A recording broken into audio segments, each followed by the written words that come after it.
이 법인 개공이 있어요. 그러면 주된 사무소는 아까 어디다 뒀다 그랬어요? 정로구. 근데 분사무소는 어디다 설치, 아까 했어요? 남양주에 있다 했잖아요. 자, 근데 남양주에 있는 분사무소를 구리로 옮깁니다. 그러면 이것은 주된 사무소는 움직이고 있어요? 안 움직이고 있어요? 이게 분사무소 이전이에요. 만약에 주된 사무소가 움직이면 아까 우리가 앞에서 배웠던 건 똑같아요. 내든 바뀌든. 그죠? 종로에서 서쪽으로 간다 할지. 그럼 아까 밖으로 이전 배운 거 있잖아요. 왜 그러냐면, 이 법인은 등록관청이, 이게 등록관청이에요. 이건 등록관청이 아닙니다. 그래서 분사무소 이전은 어차피 여기서 이렇게 옮기는 거거든요. 주된 사무소 움직이지 않아요.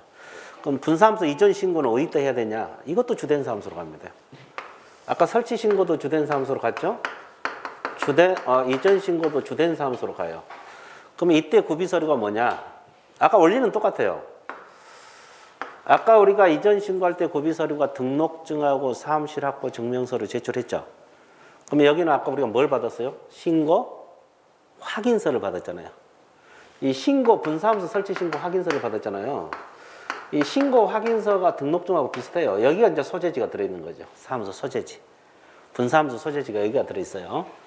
그리고 사무실 확보 증명서류 제출합니다. 원리는 똑같죠. 그러면 신고 확인서를 제출한 이유는 왜 제출해요? 소재지 바꾸기 위해서. 그러면 종로구청장이 소재지 바꿔서 신고 확인서를 재발급해 줍니다. 재교부를 해줘요. 신고 확인서를 무슨 교부? 신고 확인서를 무슨 교부? 재교부.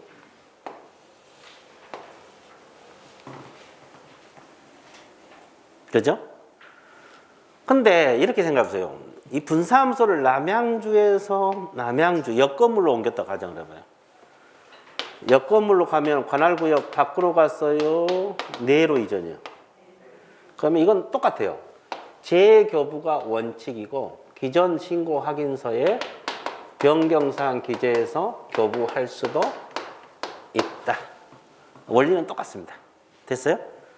밖으로 갈 때는 무조건 재교부 하나, 내로 갈 때는 두 가지. 됐어요? 원리가 똑같습니다. 그러면 지금 구리시장은 자기 지역에 사무소 이전해 온 사실 알고 있어요? 모르고 있어요? 그럼 알려줘야 돼? 안 알려줘야 돼? 알려줘. 이것도 언제까지? 지체 없이. 그럼 이쪽에는 알려줄까? 이 남양주 시장한테는 이전에 갔다고 통보해 줄까? 찍어봐요. 통보해 줄 것 같아요? 안 해줄 것 같아요? 해야 될 것 같다. 여기도. 안 해도 될 것 같다. 저기는. 해야 될 것 같다. 해야 될 것 같아? 강력 주장하십니까?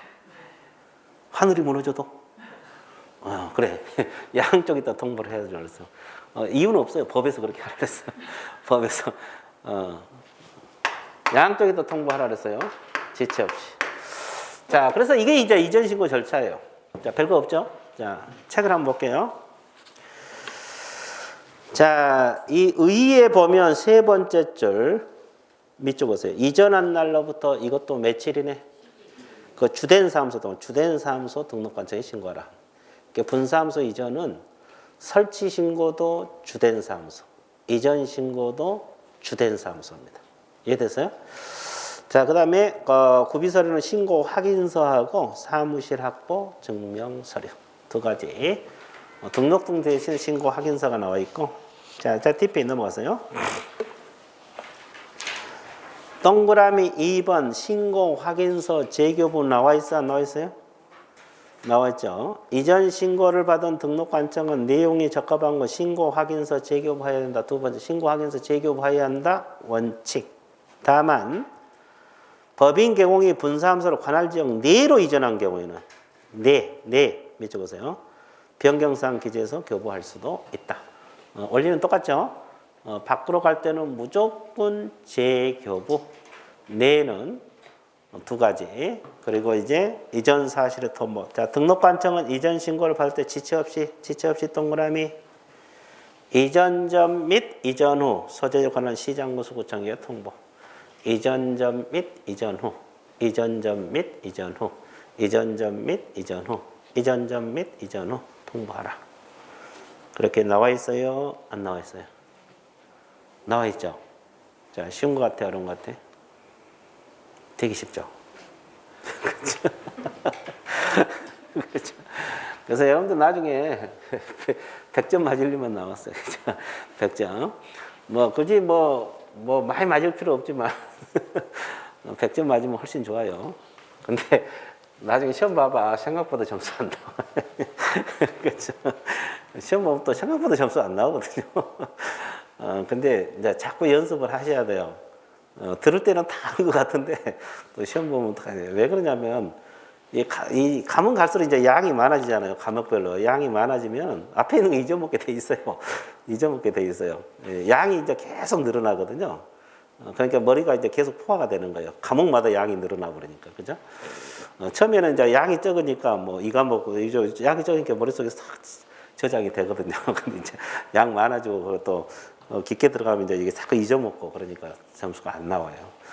그래서 자꾸 반복을 하셔야 되고, 자, 그 다음에 2절, 개공 업무 범위 나와 있습니다.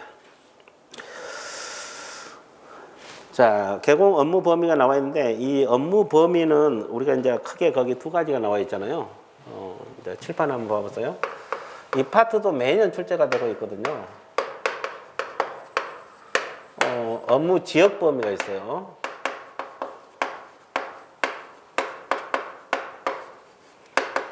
그리고 이 겸업 범위가 있거든요.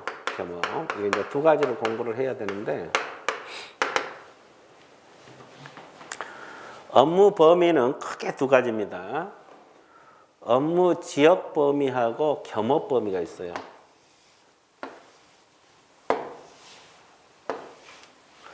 업무 지역 범위하고 겸업 범위가 있다. 자, 그럼 잘 봐보세요.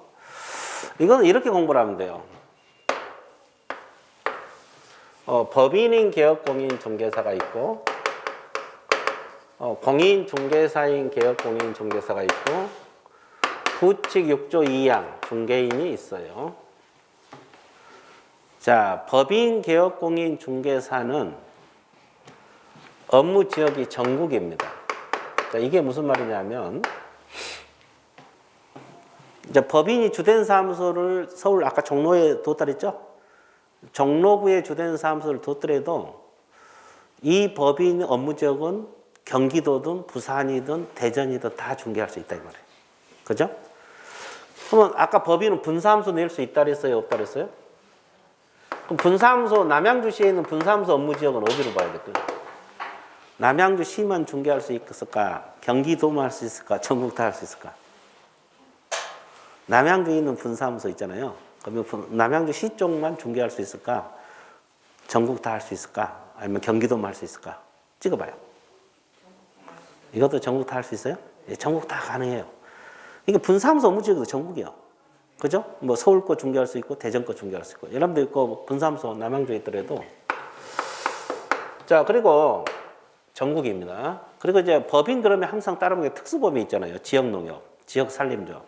그러면 남양주시에 있는 지역농협 업무 지역은 남양주시만 할까? 전국 다 할 수 있을까? 경기도만 할 수 있을까? 다음죠.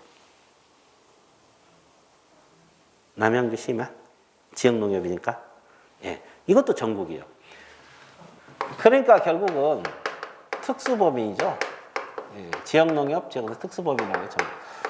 그러니까 법인은 업무 지역이 다 전국이에요. 그러니까 이제 우리가 이 지역농협은 농지만 할 수 있거든요. 뭐 토지 이런 거 뭐 건물을 못하고 농지만 할 수 있는데 서울에 있는 농지, 대전에 있는 농지, 부산에 있는 농지 다 할 수 있다는 거지. 전국입니다. 그리고 이제 여러분들이 법인 안 만들면 다 여러분들 개인적으로 하면 이거 할 거 아니에요. 내년에. 이것도 전국이에요, 전국. 근데 이제 다 전국이에요. 공부할 게 없어요. 다 전국이에요. 근데 이제 이게 문제예요, 이게요.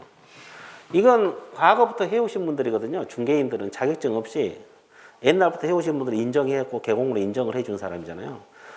그래서 이분들은 업무 지역이 제한을 받아. 그래서 원칙은 어디까지만 할 수 있느냐? 원칙은 사무소 소재지관할 시도만 할 수 있어요. 자, 시도 할 때 시는 특별시하고 광역시를 말합니다. 시도 할 때 시는 어디를 말해요? 특별시하고 광역시를 말합니다. 그러면 이 중개인 예를 들어서 봐보세요. 이분이 남양주시에다가 사무소를 뒀어요. 중개인 사무소를 뒀어요. 그럼 이분 업무 지역은 어디까지? 경기도까지 한다는 거예요. 남양주뿐만 아니라 시도란 말이 그 말이에요. 경기도. 경기도 있는 물건은 다 중개를 해요. 여기까지. 근데 인근 서울 것은 중개해 못해. 못합니다. 시도란 말이 그 말이에요. 그러니까 경기도 물건은 다 중개할 수 있어요. 남양주뿐만 아니라 시도란 말이 그 말이에요. 근데 이제 서울 거 하다 걸리면 업무정지 사유가 되거든요. 업무정지. 그 업무정지 적으세요. 여러분 교재에서. 그 원칙 나와 있을 거예요. 원칙 밑에다가 그 기업 원칙 있잖아요. 시도 관할구역 밑줄그시고 위반하면 업무정지입니다. 근데 예외적으로 어디에 가입하면 부동산 거래 정보망 이제 좀 이따 배울 건데 부동산 정보망에 가입하면 확대가 가능합니다. 확대 가능하다. 그 말은 이 경기도가 아닌 정보망에 공개된 것은 서울에 있는 물건도 중개할 수 있다. 자, 여기 정보망에 공개된 물건은 서울에 있는 물건도 중개가 가능하다. 경기도 밖에도 가능하다. 대전 것도 가능하다. 정보망에 가입했을 때. 자, 이 중개인이 부동산 거래 정보망은 이제 배울 건데 부동산 사이트가 있거든요. 거기에 가입하면 그 정보망에 공개된 물건은 관할지역 밖에도 가능합니다. 그래서 그 니은의 예에 보이죠? 당해 정보망에 공개된 관할구 외의 중개 대상물에도 중개할 수 있다. 이렇게 나와 있잖아요. 그 밑에다 적어 전국으로 확대된다. 이 지문은 틀려요. 정보망에 공개된 것은 관할구역 밖에도 가능하지만 정보망에 가입에 따라서 전국으로 확대된다. 이렇게 지문 들어가면 틀려버려요. 전국으로 확대된다. 이 지문은 틀리다고. 전국으로 확대된다. 이 지문은 틀려고. 전국으로 확대된다. 이 지문은 틀려요. 정보망에 공개된 것은 관할지역 밖에 있는 물건도 가능하다. 이렇게 공부를 해야지 뭐 전국으로 확대된다. 이렇게 지문 들어간 건 틀립니다. 이해됐어요? 그래서 일단은 업무 지역은 뭐 크게 공부할 거 없어요. 다 전국이고 부칙 6조 2항 여기만 시도입니다. 이해되셨죠? 자, 그래서 업무 지역 범위 끝. 자, 그다음에 이제 그 양가리 겸업 이거 매년 나와요. 이 겸업은 지금까지 여러분들이 지금 33회까지 치렀죠? 33번 출제가 됐습니다. 빠진 적이 없어요. 겸업은 매년 출제가 돼요. 그러면 겸업을 할 수 있느냐? 그 내용도 많지도 않아요. 근데 이것을 이렇게 돌리고 저렇게 돌리고 했는데 그래도 막 틀려나가. 모의고사 보면 맨날 틀려나가거든요. 그렇죠? 공부할 거 뭐 몇 줄 돼? 몇 줄 되지도 않잖아요. 근데도 계속 틀려나가요. 왜? 출제자들은 여러분들 어떻게 하면 틀리도록 만들거든요. 어떻게 하면 틀리게 만들까? 그 연구만 하고 있거든요. 그러니까 자꾸 정확하게 알고 있으면 돼요. 이걸 정확하게 알고 있으면 되는데 그렇게 공부를 해도 이제 막 모의고사 보면 실수한 경우, 틀린 경우 되게 많이 나오거든요. 자, 겸업도 이렇게 일단 공부하세요. 자, 한번 적어 드릴게요. 이것은 여러분들 그 여기에다 적은 게 좋겠어요. 일단 법인 개공하고 공인 중개사인 개공하고 중개인이 있어요. 자, 이것은 여기에다 적으세요. 자, 그러면 법인 개공은 원칙적으로 중개업만 해야 돼요. 원칙적으로 중개업만 해야 돼요. 법인 개공은 원칙적으로 중개업만 해야 돼요. 근데 예외적으로 겸업 가능한 업종이 있어요. 겸업 가능한 업종이 있는데 여러분들 그 도표에 나와 있는 6가지 이것만 겸업이 가능하다. 자, 법인은 원칙은 중개업만 하고 다른 거 못하게 돼 있어요. 근데 예외적으로 겸업할 수 있는 것이 6가지. 그 도표에 있는 거거든요. 거기 도표가 기거든요. 이건 가능하고. 자, 이 둘을 합해서 개인 개공이라 그래요. 공인 중개사인 개공하고 중개인을 합해서 개인 개공이라 하는데 법인하고 대립해서. 근데 원칙적으로는 이분들은 겸업이 자유롭습니다. 원칙적으로는 겸업이 아주 자유로워요. 근데 예외적으로 겸업을 여기도 못하는 경우가 발생할 수 있어요. 그러니까 원칙과 예의가 정반대죠, 법인하고. 원칙과 예의가 정반대입니다.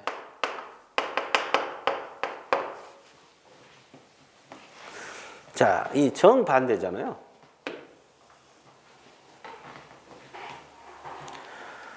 그럼 어떤 경우 겸업 못하냐? 우리 공인중개사법, 우리가 지금 배운 것이 공인중개사법 아니에요? 공인중개사법에서 못하게 한 규정이 있어요. 우리 중개사법 금지행위 있다 나중에 배우거든요. 중개대상물 매매를 업으로 하는 행위 못하게 돼 있거든요. 이건 못하게 돼 있어요. 그리고 다른 법에서 못하게 되는 경우, 뭐 변호사법 생각하면 돼요. 변호사법, 변호사 업무는 변호사들이 해야 되잖아요. 근데 우리 개공이 할 수가 없는 거죠. 이런 경우는 못해요. 근데 이런 거 많지 않고, 그래서 개인들은 겸업이 자유롭고, 법인은 원칙적으로 중개만 하라. 그래서 원칙과 예의가 정반대입니다. 자, 이걸 기본으로 깔고 이제 공부를 하는 거예요. 이걸 이제 기본으로 깔고, 이제 6가지 공부를 할 겁니다. 6가지 공부를 할 건데,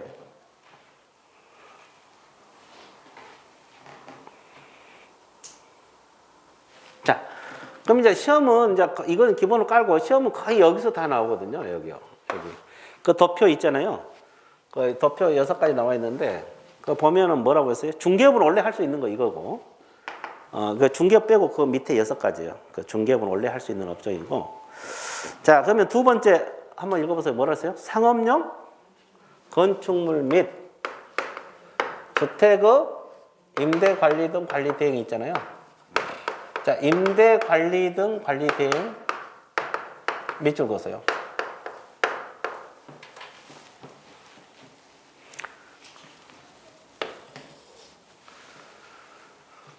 자, 이걸 임대 관리 등 관리 대행을 할 수 있어요.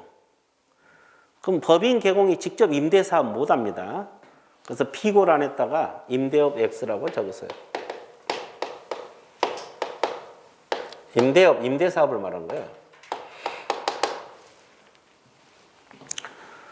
그럼 법인인 개업공인중개사가 임대업을 겸업할 수 있다라면 틀려요. 그건 뭐예요? 임대 관리 등 관리 대행을 하는 것이지 직접 임대 사업을 한다 그러면 틀린다고. 무사했어요? 그러니까 비고란에다가 임대업 X 적으면 되고. 그러면 이분들은 어떻게 해요? 여러분들 내년에 이제 뭐 법인 안 만들면 이거져요. 여러분들은 임대사업, 중개업하고 임대사업 같이 할 수 있겠어요? 가능하다 이 말이에요. 왜? 겸업이 자유로우니까. 지금 우리가 하고 있는 건 법인을 말한 거예요. 법인은 임대 관리 등 관리 대행을 하는 것이지 임대사업 못해. 근데 개인 개업공인 중에서는 중개업도 하고 임대사업을 같이 할 수가 있다. 임대사업 등록하고 같이 할 수 있어요. 겸업할 수 있다 이 말이에요. 됐어요? 그래서 이제 이걸 기본으로 깔고 들어가는 거죠. 뭔 소리 했어요? 그 말입니다. 됐죠? 자, 그 다음에 두 번째 한번 읽어보세요. 뭐라 했어요? 부동산 이용 개발 거래에 관한 상담. 자, 부동산 이용 개발 거래에 관한 뭐다? 상담 겸업 가능하다. 자, 개발 밑줄 상담 동그라미.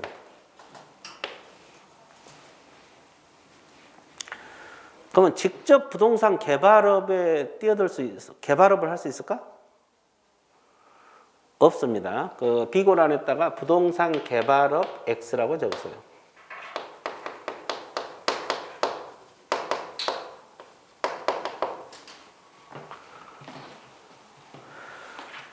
그러니까 부동산, 이 법인 개공이 부동산 개발 사업에 직접 뛰어들면 안 돼요.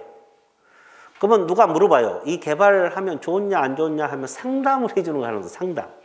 상담 동그라미. 이게 상담이 키포인트예요. 그러니까 법인이 누가 이 부동산 개발하면 좋냐 안 좋냐 물어봤을 때 상담을 해주는 걸 할 수 있으죠.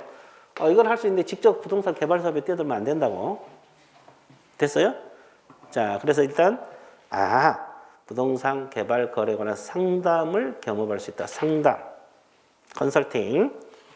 자, 그 다음에 세 번째 읽어보세요. 뭐라 그랬어요? 개업공인중개사를 대상으로 중개부 경영기법하고 경영정보를 제공한다. 이걸 프랜차이즈업이라고 하거든요. 뭐라고 표현을 해? 프랜차이즈업. 이 프랜차이즈업은 오로지 누구를 대상으로 한다는 거예요? 개업공인중개사를 대상으로 한다 이 말이에요. 이게 동그라미.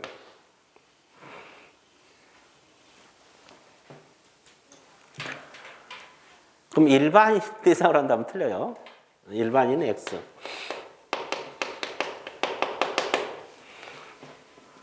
자, 일반인을 대상으로 경영기법 및 경영정보를 제공하자. 이 지문은 맞아요? 틀려요? 틀려요. 이 지문은 틀리다 이 말이에요. 경영기법 및 경영정보를 제공을 한다. 됐어요? 자, 그 다음에 상업용 건축물 및 주택 분양 대행. 자, 상가하고 주택 분양 대행입니다.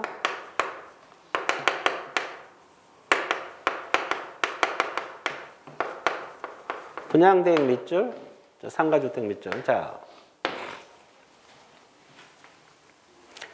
상가하고 주택 분양 대행을 겸업할 수 있어요. 분양 대행. 누가? 법인 개공이. 누가?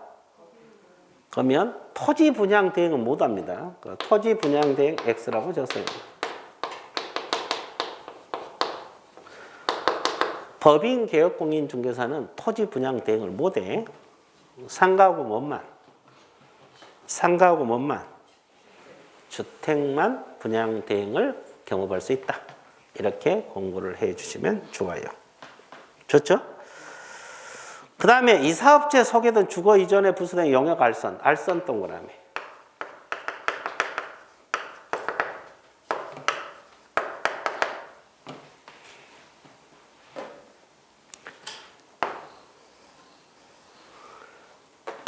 알선, 멍그라미. 어떻게? 진하게, 그렇죠.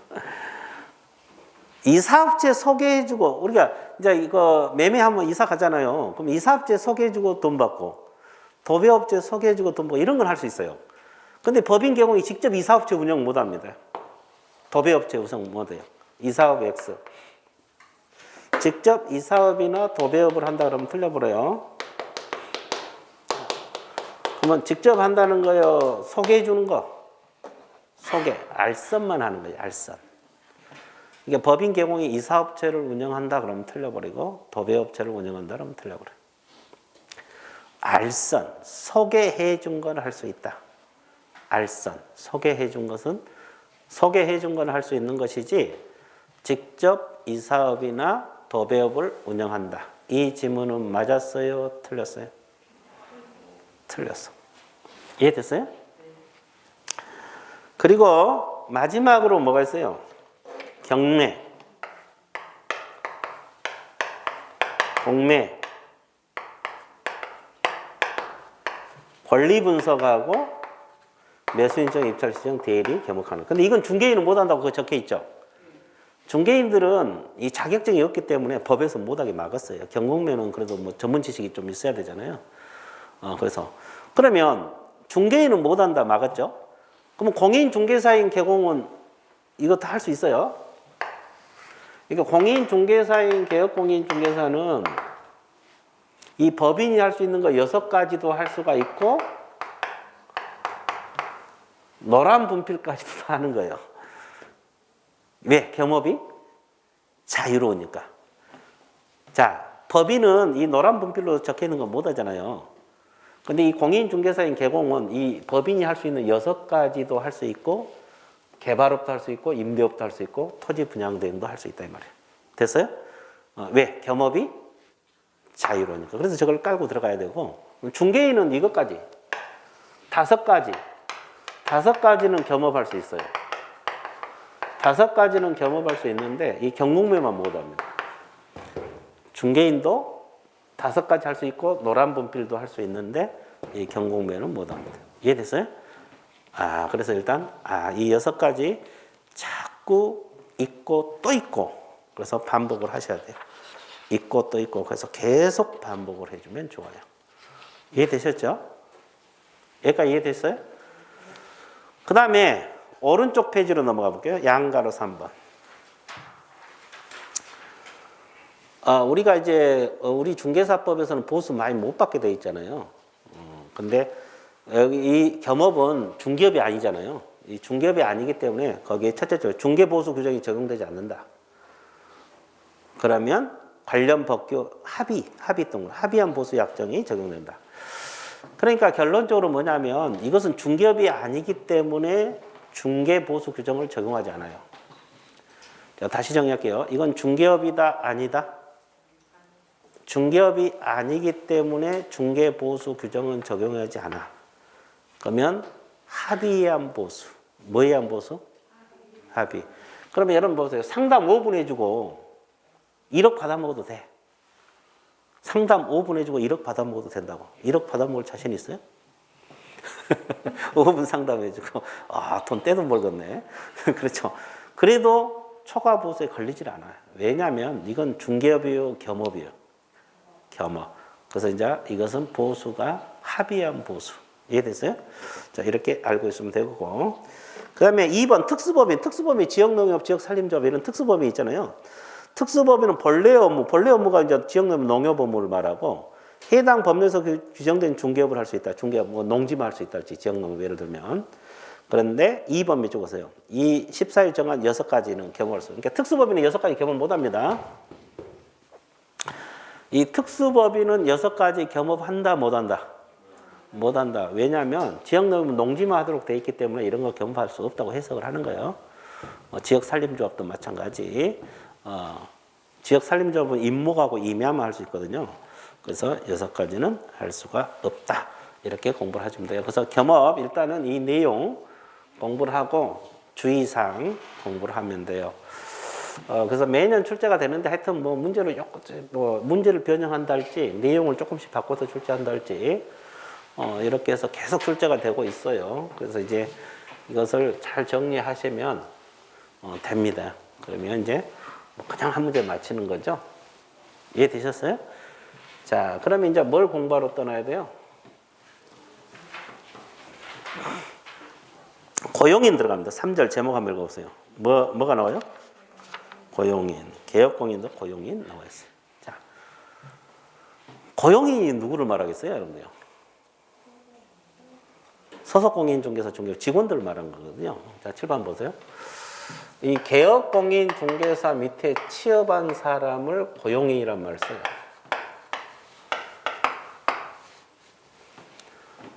자, 개업공인 중개사 밑에 취업한 사람을 뭐라고 표현한다? 고용인 이렇게 표현합니다. 그러면 이 고용인은 소속공인 중개사하고 중개보조원이 있어요. 자, 그러면 소속공인 중개사라는 것은 줄여서 우리가 뭐라 그래? 소공이라는 표현을 쓰죠. 처음 오신 분들 소속공인 중개사를 소공, 개업공인 중개사를 개공 이렇게 표현을 해요. 자, 그러면 첫째 시간에 배웠던 개념 잡아드릴게요. 소속공인 중개사는 누구 밑에 취업했다? 공인 중개사로서. 여기는 중개 업무 직접 할 수 있다 그랬어요? 없다 그랬어요? 있고. 중개 업무를 보조도 할 수 있다고 했죠? 그러면 중개보조원이라는 것은 공인중개사로서 공인중개사가 아닌 자로서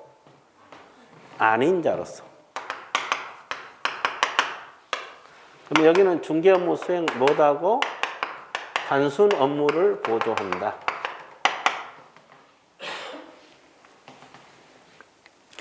그러면 결론은 뭐예요? 자, 소속공인중개사는 자격증 가지고 취업한 사람, 중개보조는 자격증 없이 취업한 사람. 소속공인중개사는 직접 중개 업무를 수행하는데 보조원은 중개 업무 해 못해? 못해. 보조 업무는 똑같아요. 그럼 중개 업무가 뭐라 그랬어요? 중개 업무. 우리가 채채 시간에 배웠잖아요. 탕청. 중개 업무가 뭐라고 우리가 분명히 배웠어요. 채채 시간에. 여기는 중개 업무. 중개 업무라고 채채 시간에 배웠잖아요. 기억이 없죠? 여기 기억 있죠? 뭐. 그래죠. 확인 설명. 봐. 저기 내공이 좀 쌓이면 되거든요. 내공이 쌓이냐 안 나요? 그 차이예요. 봐보세요. 이 두 분은 처음 들은 거잖아요. 그게 기억이 사라지는 거예요. 이제 좀 내공이 쌓이면 기억을 해요. 그래서 이게 시간이 중요하고 반복학습이 그래 중요해요. 확인 설명. 매수인에게 소재지 면적 설명할 수 있어 없어? 있죠. 이거 중개 업무라 그래요. 소재지 면적. 그리고 확인 설명서. 계약서 쓸 때 확인 설명서 쓰고 거래계약서. 거래계약서가 뭐예요? 매매계약서, 임대차 계약서. 이것도 작성할 수 있어요. 원래 중개 업무 저것은 사장인 개업공인중개사 할 일이잖아요. 근데 소속공인중개사 해. 근데 중개 보조는 계약서 써? 못 써? 못 써. 확인 설명서 써? 못 써? 확인 설명할 수 없다 이 말이고. 그리고 보조는 똑같아요. 뭐 현장 안내, 서류 복사, 서류 정리 이런 건 그렇습니다. 자, 여기까지 했어요. 그러면 이제 우리가 공부할 것은 뭐냐면 이 두루 차이점은 뭐고 공통점 뭐냐 이건데 이 두루 공통점이 나와 있죠. 자, 칠판 한번 봐보세요. 이 둘은 반드시 둬야 될까요? 둘 수 있을 것 같아요. 둘 수 있어요. 안 둬도 돼요. 요즘은 직원 없이 혼자서 개공들이 하는 업소들 되게 많죠? 직원 없이 혼자서 하시는 분들 되게 많거든요. 직원 안 둬도 돼요. 둬도 되고. 그리고 직원 고용 인원은 제한이 있어 없어? 없어. 둘 다 똑같아요. 고용 인원 제한 없어요. 소공이든 보조공이든 10명이든 100명이든 둘 수 있어요. 안 둘 수도 있고. 그래서 그 고용 인원 제한 없다. 공통점. 첫째 칸 나와 있죠? 그리고 고용하면 고용신고, 종료하면 종료신고를 해야 되거든요. 둘 다 똑같아요, 이거. 근데 고용신고는 언제까지 하라 그랬어요? 아니, 고용신고. 업무 개시 전 적으세요. 종료신고는 10일이네. 똑같아요, 이거. 소속공인중개사를 고용해도 고용신고를 해야 되고, 보조원을 고용해도 고용신고를 해야 돼요. 업무 개시 전까지. 종료신고는 종료된 날부터 며칠이네? 10일이네. 위반하면 업무정지. 그 왼쪽에 업무정지 나와 있잖아요. 고용신고, 종료신고 안 하면 사장인 개공에게 업무정지 들어갑니다. 사장에 들어가는 거예요. 이거 똑같고. 그러면 둘 다 결격사유, 아까 우리가 결격사유 조금 배웠는데 앞에서 이 앞주에 배우고 결격사유 둘 다 있어야 돼? 없어야 돼? 없어야 된다. 이게 파산자랄지 뭐 징역 받은 사람이 소공 보존으로 가면 안 되고 둘 다 결격사유 없어요. 똑같아요. 자, 그 다음에 둘 다 이중 소속이라는 것은 우리가 이 앞주에 배웠잖아요. 양쪽에 근무한 걸 이중 소속이라래. 소속공인 중개사도 이중 소속 못하게 돼 있고 보조원도 이중 소속 못하게 돼 있죠. 이중 소속 금지. 양쪽에 근무하는 것을 이중 소속이라래. 이거 못하게 돼 있어요. 똑같고. 자, 둘 다 금지행위. 금지행위는 아직 안 배웠죠. 직접 거래 쌍방대리 하지 말라, 보수 더 받지 말라. 이거 금지행위거든요. 이건 둘 다 하면 안 돼요. 소공이든 보조공이든. 공통점. 됐어요? 자, 또 공통점이 거기 뭐가 있어요? 비밀 준수 의무. 여러분들 그 중개업을 하다 보면 의뢰인에 대해서 많이 알게 되죠. 뭐 재산 상태랄지, 그 사람의 사생활이랄지, 권리관계랄지, 그 다음에 재산 상태 이런 거 다 알게 되잖아요. 그걸 누설하면 돼, 안 돼? 안 돼. 이건 둘 다 똑같아요. 소공이든 보조원든 비밀 준수 의무가 둘 다 있어요. 공통점. 그죠? 그리고 이제 우리가 교육은 4가지가 있어요. 근데 그 중에서 예방교육이 있거든, 예방교육. 예방교육은 둘 다 대상이 됩니다. 소공도 예방교육 대상, 중개보조원도 예방교육 대상. 대상이 된다 이 말이에요. 그리고 둘 다 행정형벌이 뭐예요? 징역벌금을 말합니다. 둘이 다 잘못하면 징역벌금 부과받을 수 있어요. 행정형벌 대상이 된다. 이건 다 공통점이 되는 거예요. 공통점. 징역벌금을 행정형벌이란 말을 써요. 이런 건 다 공통점이 되는 겁니다. 그러면 차이점 한번 볼게요. 자, 뒷페이지 넘겨놓고 차이점 한번 보세요. 이 둘의 가장 근본적인 차이점은 뭐가 있을까?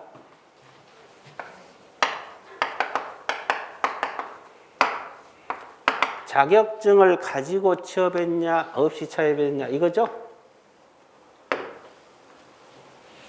차이점. 그죠? 차이점. 자, 그럼 또 칠판 봐보세요. 아까 소속공인중개사는 중개 업무를 할 수 있다 그랬죠? 중개 업무가 계약서, 확인설명서 쓰는 것이죠? 그러면 이게 쓰면은 소속공인중개사가 개공하고 같이 일을 했잖아요. 그러면 여기에 같이 서명 및 날인할 의무가 있어요. 이제 개공도 서명 날인 해야 되고 소공도 같이 일을 했으면 같이 서명 날인 해야 되거든요. 그래서 이렇게 서명 및 날인 의무가 있어요. 근데 보조원은 계약서 써 못 써? 그렇게 서명 날인할 의무도 없겠죠. 자, 거기 나와 있죠. 그 다음에 순서 바꿀게요. 책하고 순서 바꿔서 할 건데, 그 날인, 이 날인을 하려면 아무 인장이나 써야 돼요? 등록 인장을 써야 돼요? 등록. 관청에다 이 인장을 쓰겠다고 등록해놓고 그 도장을 써야 되거든요. 그러니까 서공은 서명 날인 의무 있기 때문에 인장 등록 의무가 있어요. 근데 중개 보조는 인장 등록 의무가 있다, 없다? 없다.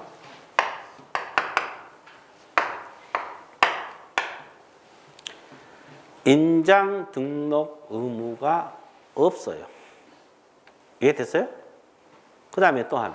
무슨 하나? 또 하나. 자, 그 다음에 거기 이제 행정처분 있잖아요. 소속공인중개사는 잘못하면 자격 취소하고 자격 정지가 되거든요. 이런 행정처분 제도가 있어요. 잘못하면 자격 취소도 되고 자격증이 있기 때문에 자격 정지 아까 일정 기간 중개 못한다 그랬잖아요. 근데 보조원들은 이 등록 취소도 없고 자격증 없기 때문에 자격 취소, 자격 정지 이런 게 전혀 없어요. 나중에 배워가겠지만 이런 게 전혀 없어요. 이해됐어요? 자, 그 다음에 또 차이점이 업무 범위는 아까 이거 중개 업무 하느냐 안 하느냐 그 차이점이 있고, 품위유지 신의성실 의무가 있죠. 이건 누구만 있다 그랬어요? 서공만 있어요. 이게 품위유지 신의성실 공정중개 의무가 있어요. 이거 다 나중에 배워가요. 품위유지 신의성실 배워갈 건데 보조원들은 이거 없어요. 그러니까 여러분들 보조원은 술 먹고 비틀거려도 돼요. 보조원들은 술 먹고 비틀거려도 돼요. 근데 서공은 그러면 돼, 안 돼? 안 돼. 중심을 바로 잡아라. 그 다음에 교육. 이 소속공인중개사는 실무교육 들어보셨죠? 실무교육을 받아야 돼요. 그 실무교육을 취업할 때도 실무교육 받아야 하고, 그 다음에 연수교육도 대상이 되거든요. 연수교육은 재교육이거든요. 근데 보조원들은 직무교육이라고 있어요. 직무교육. 이게 교육은 이제 나중에 뒤에서 다 배워요. 그래서 한 바퀴 돌고 나면 편해, 이게요. 왜냐하면 뒤에서 교육 다 배우니까. 이것도 뒤에서 배우니까. 이것도 뒤에서 배우니까. 그래서 이걸 한 바퀴 딱 돌고 나면 두 번째 들으면 이제 이게 공부하기가 편하다고. 이런 건 다 뒤에서 배운 내용들이거든요. 뒤에서 내용을 전체적으로 배워요. 그래서 이거 차이가 있어요. 그리고 이제 이것은 중개사법이고, 그다음에 부동산 거래 신고서 제출 대행이 있는데, 이것은 이제 신고에 관한 법이죠. 이것도 이제 뭔 소리인지 모르겠죠. 이것도 한 바퀴 돌면 알아요. 한 바퀴 돌면 이게 이제 이것도 뒤에서 배우거든요. 그래서 이제 한 바퀴 돌고 나면 이게 이제 편해지는 거예요. 예, 뭔 소리인지 금방금방 알아먹어요. 지금은 이건 아직 안 배웠잖아요. 뒤에서 배우거든요. 이것도 뒤에서 배우고, 이것도 뒤에서 배우고, 이것도 뒤에서 배우고, 이것도 뒤에서 배우고, 이건 오늘 조금 이따 배울 거고. 됐어요? 그래서 이게 한 바퀴가 쫙 돌고 나서 두 번째 봤을 때 이걸 들으면 훨씬 편해요. 뭔 소리인지 금방금방 알아먹거든요. 이해됐어요? 자, 이런 게 차이점이 있어요. 이제 전체적으로 한번 건드려 본 거고. 그래서 공통점 차이점. 자, 그 다음에 그 도표 밑에 참고 표시 한번 볼게요. 소속공인중개사가 보조원, 자격증이 시 취업한 사람을 소공, 없이 취업 보조원이잖아. 애국인 또는 애국인을 고용한 결격서에 해당하지 아니면 증명서를 첨부해야 돼요. 자, 직원을 외국인을 고용해 쓸 수 있거든요. 여러분들 나중에 사장할 때 뭐 필리핀 사람을 직원으로 고용할 수 있고 중국 사람을 직원으로 고용할 수 있잖아요.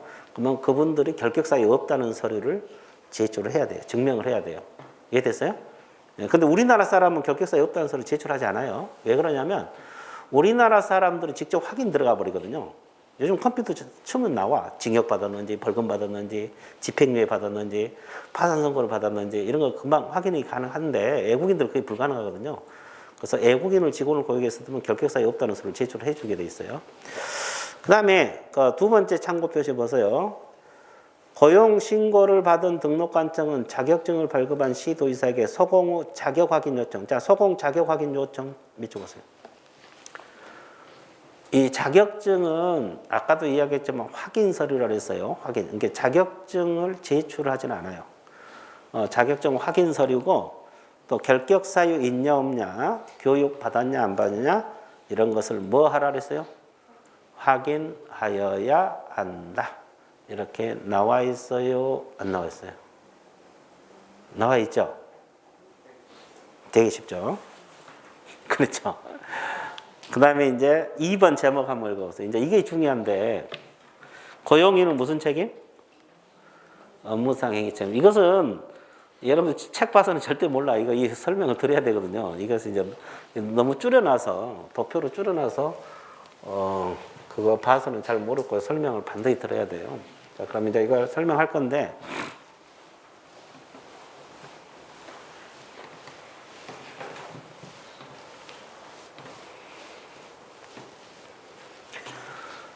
이게 뭐냐면 직원들이 사고 쳤을 때 누가 책임을 지느냐 이 말이에요. 직원들이 중개하다가 사고 쳐볼 수 있죠. 그러면 직원만 책임을 져야 되냐? 사장이 개공이잖아요. 개업공인 중에서 같이 져야 되냐? 이 문제거든요. 자, 그래서 그 책임을 공부하려면 거기 우리가 법 조문 하나를 알아야 되는데 거기에 빠져 있거든요. 그 밑에 여기다 좀 적어 놓으실래요?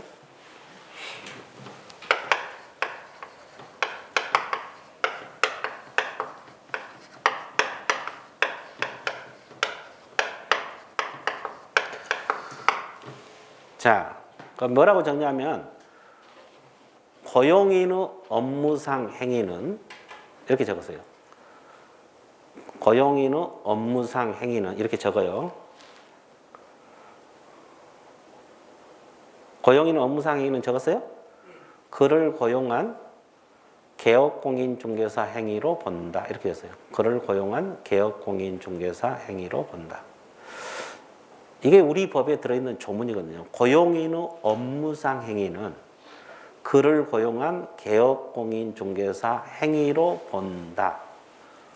고용인의 업무상 행위는 그를 고용한 개공행위로 본다. 자, 여기서 업무상 행위 밑줄거세요. 업무상 행위는 어떤 업무를 말했어요? 고용인의 업무상 행위는 그를 고용한 개공행위로 본다. 이 조문 하나 때문에 이 책임 세 가지가 나오는데 중개 업무를 말합니다. 업무상 행위는 무슨 업무? 중개 업무를 말합니다. 중개 업무. 자, 이 조항 하나 때문에 몇 가지 책임이 있어요? 그 왼쪽에 무슨 책임? 민사 책임이 있고 또 뭐가 있어요? 행정 책임이 있고 또 뭐가 있어요? 형사 책임이 있어요. 이 세 가지 책임이 다 발생할 수도 있고 한 가지만 발생할 수도 있어요.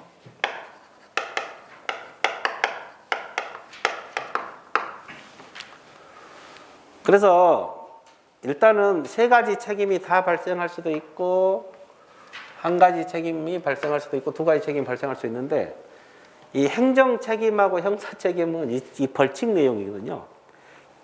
뭐 등록 취소 또는 징역 벌금 내용이거든요. 그래서 이것은 한 바퀴 돈 다음에 해야지 이해가 빨라요. 이 두 가지는. 그래서 오늘은 민사 책임 위주로 공부를 할게요.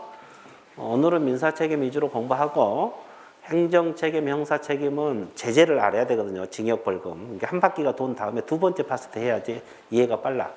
그러니까 이건 생략하고 일단 세 가지 책임 중에 오늘은 민사 책임 설명할게요. 자, 7번 봐보세요. 개공 밑에 취업한 사람이 고용인이거든요. 고용인이 아까 누구라 그랬어요? 소공하고 보종은 직원들. 근데 이 사람이 매수 의뢰인에게 물건 사는 사람에게 이 고용인들이 중개를 하면서 고의든 과실이든 손해를 끼쳤어요. 그래서 이 사람이 물건 샀는데 하자 때문에 손해가 1억이 발생했다고 가정을 해봐요. 손해가 1억이 발생했어요. 이제 이 고용인들이 잘못해갖고 고의든 과실이든 하여튼 잘못해갖고 물건 샀는데 손해가 발생했어. 1억이 발생했다 가정을 해봐요. 물건 하자 때문에. 그러면 이 피해자는 일단 고용인에게 손해배상 청구해서 받아낼 수 있을까? 1억이라는 손해배상 청구해서 받아낼 수 있을까요? 있어요. 손해 끼친 사람에게 당연히 청구 가능한 거예요. 근데 생각해보세요. 이 사람이 돈이 없어. 돈이 없으니까 법에서 배상하라 해도 돈 받기 어렵죠? 그래서 방금 내가 적은 거 있죠. 고용인은 무슨 행위는? 업무상 행위는 누구 행위로 본다? 이 사장 행위로 본다. 개공 행위로 본다. 그러니까 이 개공이 사고 친 거하고 똑같아요. 그러니까 개공에게 직접 손해배상을 청구해서 받아낼 수도 있어요. 동시에 청구할 수 있어요. 동시에.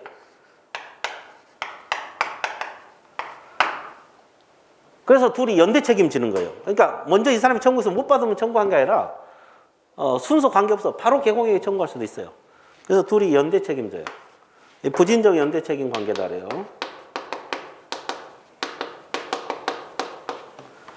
그리고 선택적으로도 청구 가능해요. 돈 많은 쪽에. 아무 때나 청구해서 받아낼 수 있어요. 그러면 누구에게 청구해서 받아내는 게 편하겠어요? 개공에게 청구한 게 편하겠죠. 그럼 개공에게 1억 청구해서 개공이 1억 배상을 해줬어요.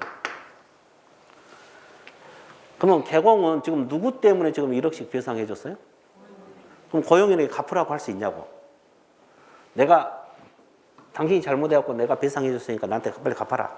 1억 갚아라. 할 수 있냐고. 찍어봐요. 가능해요. 이걸 구상한다. 구상이란 말 들어봤죠? 구상권 들어봤어요? 구상권을 행사할 수 있어요. 이건 나중에 이제 배상해주고 나중에 자기들끼리 문제예요. 그죠? 그리고 고용인 때문에 개공이 지는 책임은 무과실 책임이에요.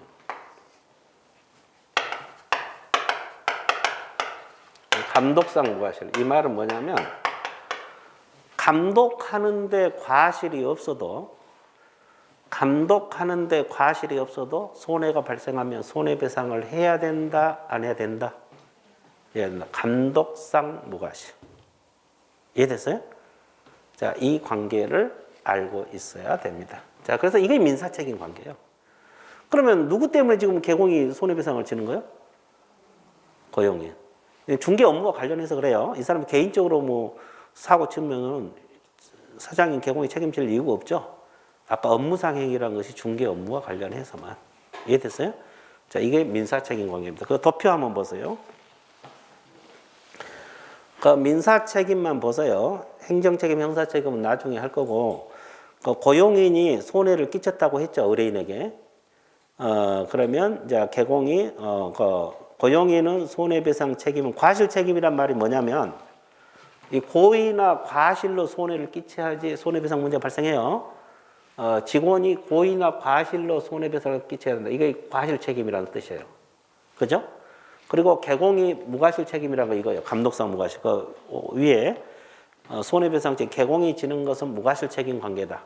고용인 때문에 개공이 지는 책임은 감독을 잘했건 잘못했건 하여튼 사고 터지면 무조건 배상을 해줘야 된다, 안 해줘야 된다? 해줘야 된다. 이것이 무과실 책임 관계다 이 말이에요. 이해됐어요? 자, 그거 알고 있으면 돼요. 이해되셨어요? 자, 그리고 부진적 연대 책임 그렇게 나와 있는데 이제 도표는 너무 줄여놔서 이것만 보고는 좀 이해하기 어렵겠죠. 일단 설명 들으면 돼요. 일단 그래서 이 직원이 사고 쳤을 때 사장인 개공도 책임을 지는구나. 이것을 여러분들이 알고 있으면 좋아요. 그죠? 이게 민사 책임 관계입니다. 그 외에 이제 행정 책임, 형사 책임도 발생할 수 있어요. 이것은 이제 한 바퀴 돈 다음에 한 게 편합니다. 일단은 직원들이 사고 쳤을 때 이렇게 책임 문제가 발생한다. 이렇게 공부를 해 주시면 좋아요. 이해됐어요? 자, 그러면 이제 고용인이 뭔가 서공하고 보조원이 고용인들이다. 공통점, 차이점 받고 책임 관련 내용 하나 봤어요. 됐죠? 예, 그래서 이제 끝. 자, 오른쪽 페이지로 넘어옵니다. 이제 뭐가 나와요? 인장 등록 사용 의무가 있어요. 이제 인장이 아까 뭐라 했어요? 인장이요. 도장. 어디에 쓸 도장? 계약서에. 그러면 모든 인장을 막도장 쓴 게 아니고 내가 계약서에다가 이 인장을 쓰겠다고 관청에다가 등록한 것만 쓰게 돼 있어요. 이걸 인장 등록이란 말을 써요. 아무 인장을 쓴 게 아니라 관청에다가 등록을 해놓고 그 인장을 계약서나 확인서면 쓰겠다. 그걸 인장 등록 공부를 하는데 그 교재를 한번 보세요. 인장 등록 시기는 그 개공하고 소공 가로로 묶으세요. 개업공인 중개 소속공인 가로로 묶었어요? 그러면 중개보조원은 있어 없어? 중개보조원 X. 보조원 아까 인장 등록 한 달 했어요? 안 한 달 했어요? 왜? 계약서를? 안 쓰니까 뭐 인장 등록할 이유가 없거든요. 근데 소공은 계약서 쓰니까 등록을 해야 돼요. 그럼 언제까지 하랬어요? 업무 개시 전. 그 등록 동그라미. 업무 개시 전까지 등록을 해야 된다. 그러니까 인장 등록식은 업무 개시 전까지 하는 거예요. 근데 이제 앞에 시점이 중요해요.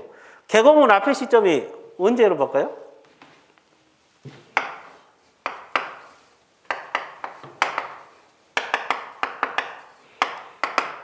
등록 신청 시입니다.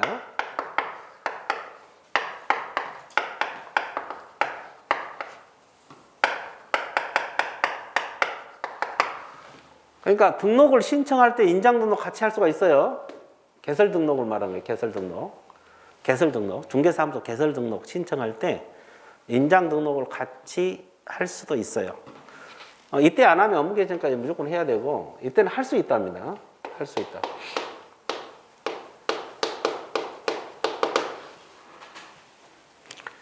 앞에 시점.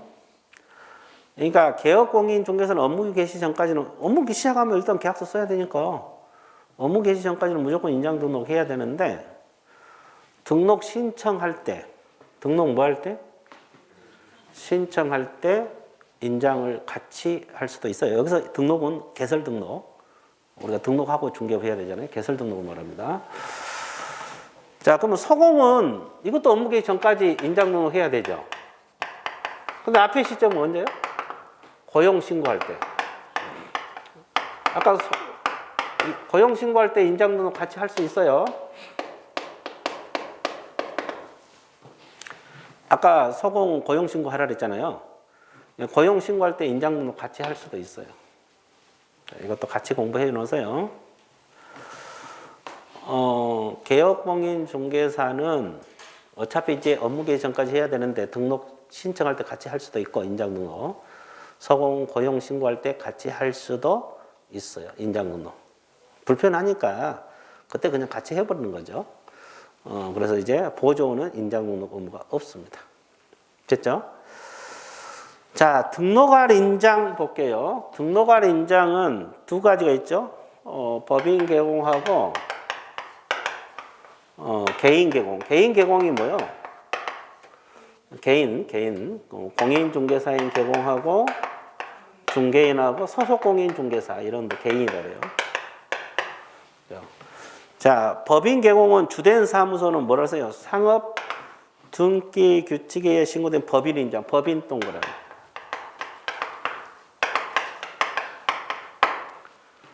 법인의 인장을 등록하라.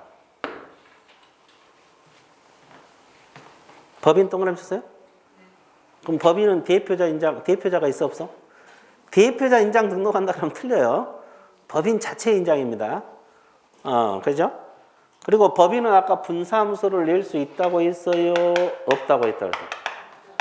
있다고 했죠. 그럼 분사무소는 걸세요. 상업등기규칙에서 대표자가 보증하는 인장 몇 적으세요? 대표자가 보증하는 인장을 등록할 수 있다, 할 수 있다 동그라미. 자, 대표자가 보증하는 인장을 등록할 수 있다. 그러니까 분사무소는 두 가지가 가능해요. 법인의 인장을 등록해 쓸 수도 있고 법인 대표자가 보증해주는 인장을 별도로 등록해서 사용할 수가 있다. 몇 가지 방법이 가능하다? 두 가지 가능해요. 그러면 법인 대표자가 보통 일반적으로 누구 인장을 많이 보증을 해주겠어요? 분사무소 운영자가 누구예요?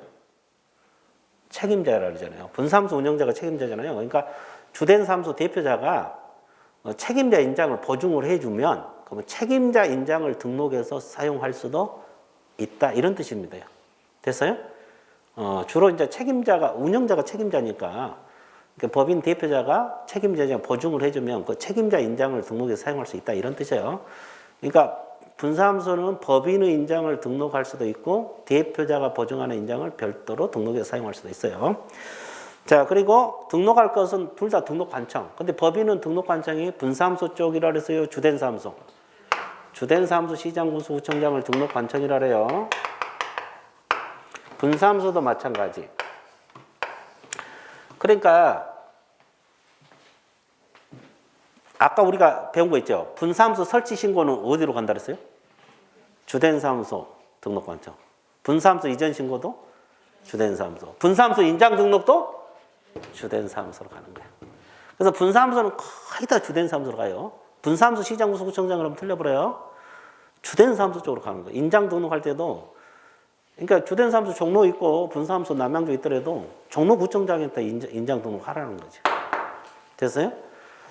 자, 그리고 개인들 있잖아요. 공인중개사인, 개공중개인, 서공은 가족관계 등록부, 주민등록부에 기재되어 있는 성명 동그라미.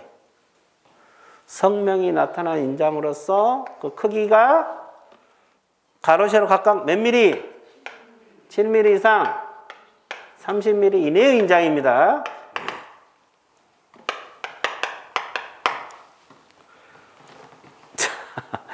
그러면 7mm하고 30mm는 별로 안 크죠? 그렇잖아요. 그 인장을 등록해서 써야 돼. 그러니까 뭐, 큰 네모, 큰 도장 파갖고 등록하면 해줘, 안 해줘? 안 해줘. 나 멋있게 써야지. 이런 거 안 해줘. 그래서 인장은 7mm에서 30mm 인장, 이게 규격에 맞는 인장, 이걸 규격에 맞는 인장을 등록해서 써라. 이것도 어디다 인장 등록한다 그래서 등록관청. 등록관청이 다 해요. 그럼 여러분들이 남양주에 사무소 뒀다면 남양주 시장한테 인장 등록하라. 됐죠? 자, 그 다음에 등록 절차를 보시게 되면 오른쪽 칸, 맨 오른쪽 거 보세요. 법인은 상업등기규칙에다 인감증명서 제출로 가름한다. 인감증명서 제출로 가름한다. 적어서 인감증명서 띄어다 주면 돼요. 그럼 인감증명서에 인감이 날인돼 있어? 안 돼 있어? 그거 제출하면 그거 인장이 등록이 되는 거예요. 그러니까 법인은 인감을 써야 돼, 인감. 그러죠? 근데 개인들은 그게 아니에요. 인장 등록 신고서라는 서식이 있거든요. 거기에 날인란이 있어요. 뭐 인적사항 적고 그 밑에 날인란이 있는데 7에서 30mm 이내 인장을 거기다 자기가 쓸 인장을 날인해서 제출하면 돼요. 그러면 그 인장이 등록이 된 거고 그 인장을 써야 되죠. 인장을 갖다 반납해보면 안 되죠. 계약서 써야 되니까. 그러니까 날인해서 인장 등록 신고서에다 날인해서 제출하면 그 인장이 등록이 된 것이고 그 규격에 맞는 인장을 써라 이 말이에요. 이해됐어요? 자, 그래서 그리고 그 다음에 이제 인장 변경 등록 나왔죠. 그러면 인장을 등록했다가 변경할 수도 있어요, 없어요? 자, 변경 몇 주? 며칠 이내 변경 등록하라? 7일이네. 기간이 이제 계속 나오기 시작하죠. 7일이네, 10일이네, 아까 뭐 사무소 이전 10일이네, 7일이네, 지체 없이 이런 게 나오는데 다 외우셔야 돼, 우리 과목은. 자, 기간이 되게 많거든요. 예, 교재 다 끝날 정도 되면 기간 되게 많아요. 그거 다 머릿속에 넣어야 되는데, 며칠 이내 변경 등록하라? 며칠 이내? 며칠 이내? 그러면 4번. 이제 인장 등록했으면 등록인장 써야 돼, 안 써야 돼? 써야 돼. 뭐 거래계약서랄지, 확인설명서랄지, 일반중개계약서랄지, 전속중개계약서랄지 이런 등록인장 써야 돼요. 이해됐어요? 예, 인장 등록 했으면 등록인장을 써라. 뭐 그런 내용이 나와 있습니다. 자, 인장 등록까지 공부를 해 봤고요. 자, 그러면 여기까지 이제 인장 등록하라고 이제 주된 사무소 등록관청 또 남양주시 왔다 갔다 했더니 좀 피곤하기도 하죠. 그러면 어떻게 해야 될까요? 쉬어야 되죠. 쉬었다가 휴폐업 들어갈 겁니다. 휴폐업. 휴식 같습니다.